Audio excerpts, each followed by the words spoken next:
Now, today we are deliberating on an interesting subject which would probably define all the future graduation program in the state. And I'm so grateful to the organizers for giving me a chance to share my views. The proposal to have an entrance examination for every graduation and the post-graduation courses and removing the complete dependency on the academic marks, it's definitely a welcome change. But this definitely needs to be deliberated and fine-tuned before implementing, rather than solely conducting an entrance exam like we do for other professional courses now and selecting the students. My role here is to give an idea as regard to the selection process that's happening in the armed forces, for which few procedures could be suitably modified and incorporated in the proposed entrance examination models.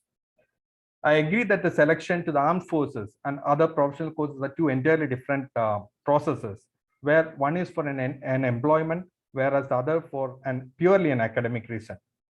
Actually, to my belief, the entry to the armed forces is also partly academic, as every recruit has to undergo a few years of rigorous military training, including basic and advanced subject studies before they actually commence their professional careers.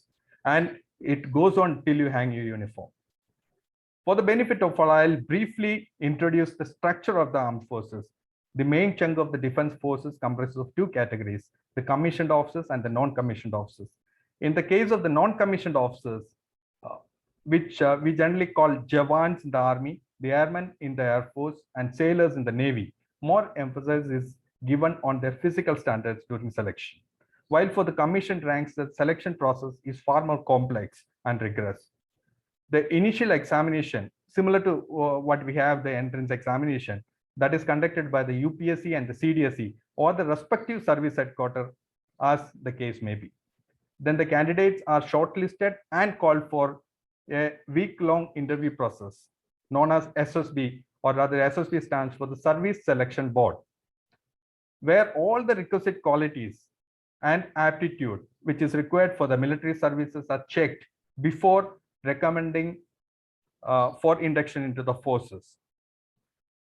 That's not the end. Thereafter, there is a medical examination, very exhaustive medical examination. Once you clear, then that also, then only you will finally come into the selection. The selection is complete. In the selection process, each candidate is tested for essential military skills, which include leadership qualities, intelligence, team participation, reasoning ability, discipline, self-confidence, then decision-making abilities. So many other similar qualities. Now, three words are together used to describe a state of consistency expected of an individual, that is mansa, vaja, and karma. This is to imply that one should strive to achieve the state where his thoughts, speech, and the actions should coincide. The SSB interview also followed these three fundamental principles. The mansa means thoughts. We have the psychometric test to analyze that.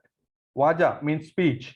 We have lectures and discussions and interview to analyze the vaja part of it. And the karma, which means action. We have individual and the group tasks to analyze their ability. Now, briefly, I'll cover various tests which are conducted in the SSB. We have, start with the officer intelligence rating test. This consists of verbal and non-verbal tests. Two booklets, each having about 30 questions, is handed out to the candidate, which he needs to answer within about 15 minutes. So each question he gets about 30 seconds. So he has to. It's similar to the bank exams and other exams which you have. Then we have one important test, which is a psychometric test. I think this is unique to the SSB. Basically, these tests are conducted to evaluate the psychological suitability of the aspirant to the armed forces. It has many tests like thematic appreciation test, we call it TAT, which has got 12 pictures are flashed to the student, to the candidate, just for a few seconds, and he has to write a story on each one of them for about 3 minutes, within about 3 minutes each. Then there is an word association test, which is called WAT. 60 words are flashed, one after the other. A few seconds of, 30 seconds is given for each one. He has to write a sentence on that. Then there's a situation reaction test. On short, we call it SRT, where a booklet of 60 real life situations will be given to the candidate. He has to complete in 30 minutes. 30 minutes means for 60 questions. So each question he gets about 30 seconds to give his response. How will he react to the situation? To check his group performance. Group testing is another. Group performance is very important in service, basically because we work in team. So team participation, how he behaves as a group, how he behaves as a group, as a leader. So all these qualities tested in the group testing. So we have group discussions to start with the group performance, where a group of 15, one topic will be given and they'll have to deliberate on the topic for about 20 to 30 minutes. How he reacts to the topic, how he reacts with others, how he perceives what others are telling, how we conduct, probably as a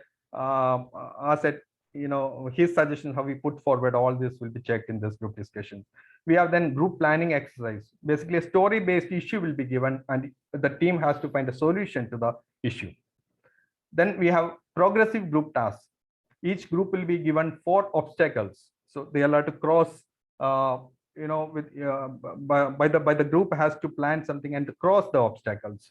There is a similar thing between the groups. There is a competition which we call group obstacle race. Then another, during this, each candidate will be made a leader. So where basically it's a command task, his ability to lead a group, that is tested in this. Then we have individual tasks. There is an individual obstacle race in which about 10 obstacles of varying difficulty will be given, and the candidate has to cross this within about 3 minutes. He may not be able to do all 10, but depending on the difficulty level, that he can choose between them and do it. So whatever maximum marks what he scores, that is counted. Then we have lectures. One topic will be given and the candidate needs to speak for about 3 minutes on that. Besides that, there's a personal interview. This is conducted by one of the testing officer, basically to analyze what is his family background, friends, relation, his aspirations, and what is his plans and all these things. So at the last step, we have a board interview. This is conducted by the president of the board, along with all the officers who have tested him for the past few days. Now they will definitely have all the results what they have. They will deliberate upon that, and finally the candidate will be called in, and he'll be asked various questions, and probably his performance will be again reviewed before they make a final recommendation.